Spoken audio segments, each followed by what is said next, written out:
என் தாய் உருவாகும் முன்னே.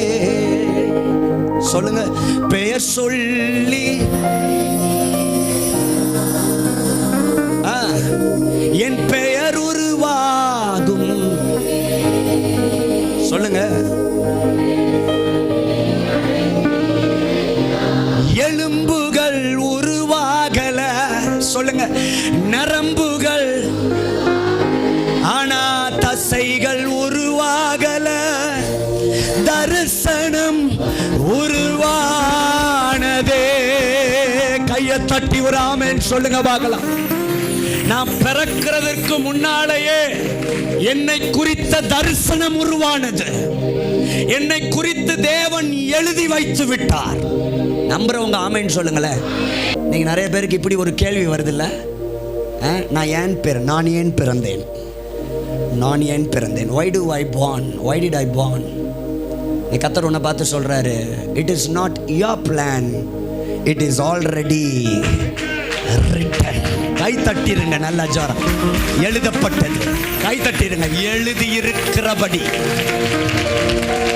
கர்த்தர் எழுதி வச்சிட்டாரு. எழுதப்பட்டது.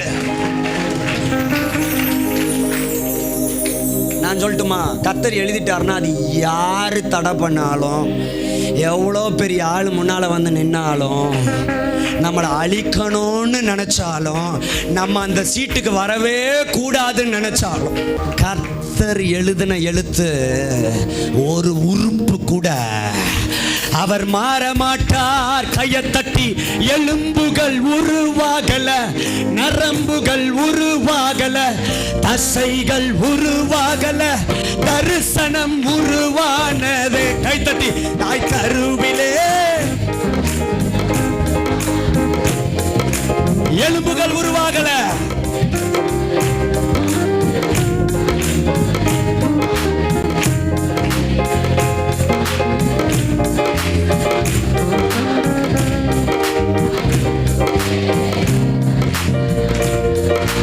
இப்ப இப்படி கை தட்ட போறீங்க.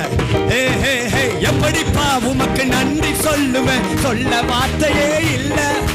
நீங்க போதும், என் வாழ்க்கை முழுவதும் வேறு ஆசையே இல்ல.